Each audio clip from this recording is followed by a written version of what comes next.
વડોદરા મહાનગરપાલિકાની વડી કચેરી ખાતે આજે સામાન્ય સભા મળવાની હતી। આ સાથે પાલિકાની વડી કચેરી ખાતે કોંગ્રેસ પાર્ટી દ્વારા પ્રદર્શન કરવામાં આવનારું હતું, જેમ ટીમ વડોદરા દ્વારા પણ પ્રદર્શન કરવામાં આવનાર હોવાની જાણ થતાં સુરક્ષા વ્યવસ્થા સઘન કરવામાં આવી હતી। પાલિકાના કોન્ટ્રાક્ટરના સિક્યુરિટીના કર્મચારીઓ, અધિકારીઓ, કાયમી સિક્યુરિટી ઓફિસર, કર્મચારી, ગાર્ડ સહિત હથિયારધારી પોલીસ કર્મચારી પાલિકાની વડી કચેરીના પદાધિકારીઓ સંકુલમાં ગોઠવાઈ ગયા હતા। મુખ્ય પ્રવેશદ્વારને પણ સાંકળની મદદથી તાળું મારી દેવામાં આવ્યું।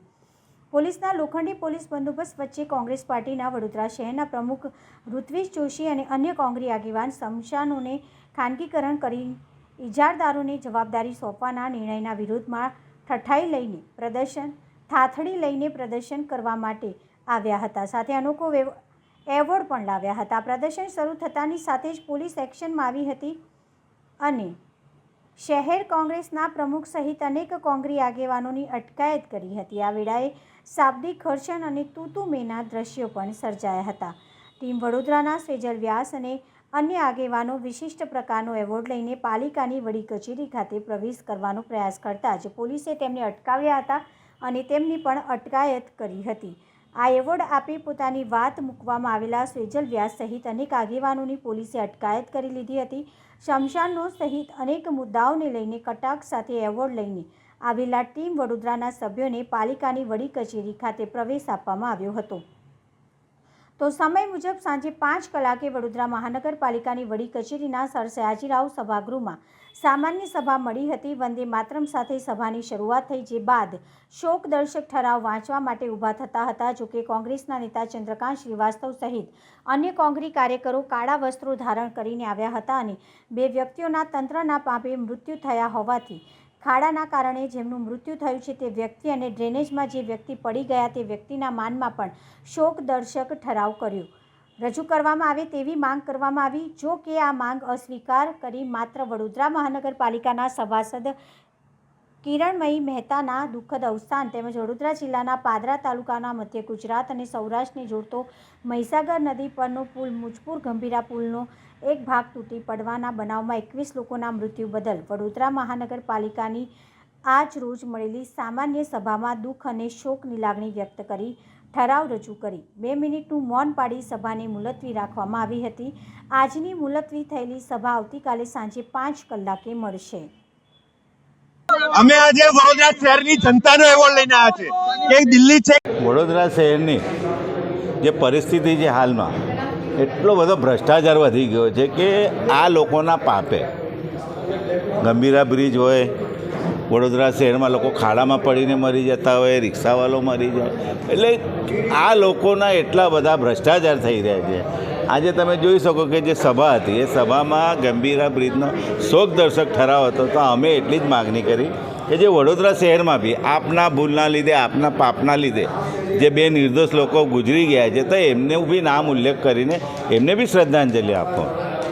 તો પણ એટલો બધો અહંકાર છે એને શોકદર્શક ઠરાવ્યા પછી જે ભારતીય જનતા પાર્ટીના કોર્પોરેટરો જે બહાર હસતા વાતો કરતા જાય છે, ખરેખર એમને શોક હોય તો આવી પરિસ્થિતિ ના હોય, પણ એમને એવું છે કે કોઈ પણ રજૂઆત થાય નહીં, વડોદરા શહેરના પ્રજાનું કોઈ પણ લોકો પ્રશ્ન ના પૂછે અમને, એના લીધે કોઈ પણ સભા ચલાવતા નથી ને આવી રીતે ખરેખર લોકોની વડોદરા શહેરમાં કેટલી સમસ્યા છે।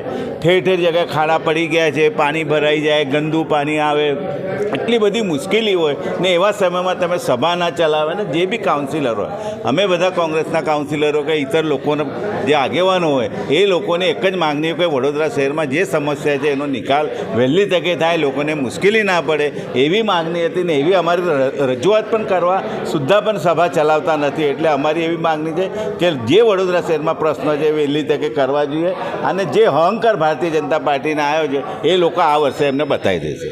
આમ તો તમે ચોથી જાગીર છો અને ચોથી જાગીરે બી વિરોધ કરવો જોઈએ એવું મારું સ્પષ્ટ માનવું છે। અમારો વિરોધ એકલો વિરોધ નથી, અમારો વિરોધ પ્રજાની આવાજ છે, લોકોની આવાજ છે।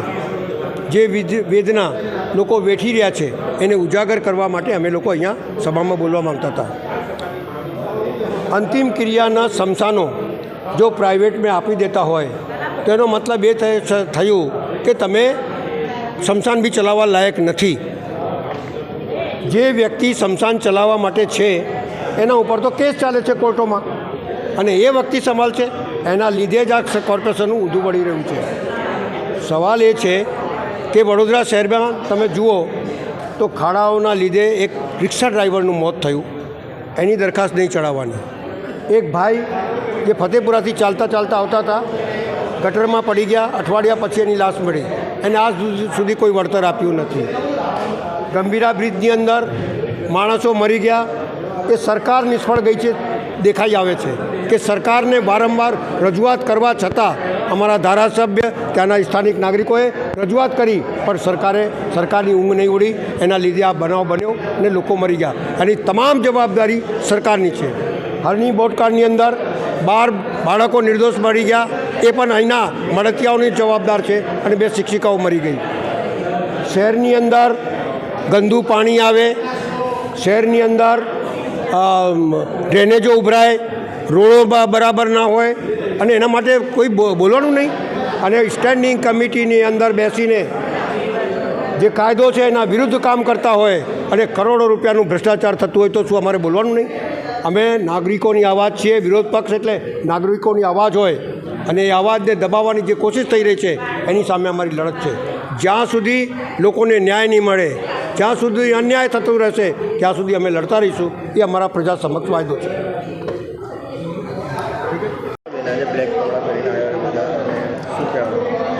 વડોદરા મહાનગર સેવા સદન એક જમાનામાં બરો કાઉન્સિલ કહેવાતું હતું, પછી મ્યુનિસિપલ કોર્પોરેશન, અને પછી એને નામ બદલીને ભારતીય જનતા પાર્ટીના શાસકોએ વડોદરા મહાનગર સેવા સદન કર્યું.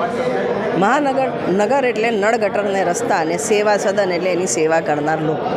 પણ જ્યારે સામાન્ય લોકોને હવે ભરપૂર સમસ્યાઓ છે, દરરોજ કોર્પોરેશનના આંગણે મોરચા આવે છે, તેમની રજૂઆત વોર્ડ લેવલે કે કોર્પોરેટર્સના લેવલે નથી રિઝોલ્વ થતી, ત્યારે મોરચા લઈને અહીંયા આવવા મજબૂર હોય છે.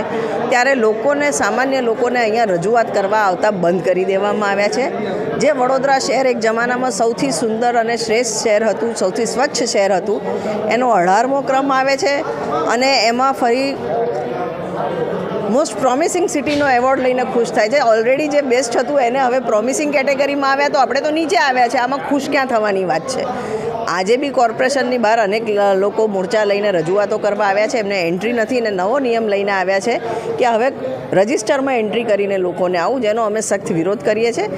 સેવા સદન છે તો લોકો માટે છે, નગરજનો માટે છે, અને નગરજનોની એન્ટ્રી અહીંયા બંધ ના હોઈ શકે. આજે અમે અહીંયા કાળા કપડાં પહેરીને સભામાં એટલે જ આવ્યા છે કે વડોદરા શહેરની જે પરિસ્થિતિ છે, એને જે ભુવા નગરી, મચ્છર નગરી, પૂર નગરી જેવા ઉપનામો આ ભારતીય જનતા પાર્ટીના શાસકોના ભ્રષ્ટાચારના લીધે મળ્યા છે, અને હવે સમસ્યાઓ એવી લેવલે આવી ગઈ છે કે શાસક પક્ષ એનો જવાબ આપવા તૈયાર નથી, ને જવાબ નથી એમની પાસે, એટલે લોકોને સુનાવણીમાં આવતા બંધ કરી દીધા છે.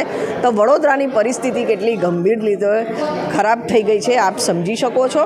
નાગરિકોને બી અપીલ છે, 30 વર્ષમાં તમે જે લોકોને ખોબે મત આપ્યા, તમારી એન્ટ્રી સેવા સદનમાં બંધ કરે છે. હવે તો જાગો.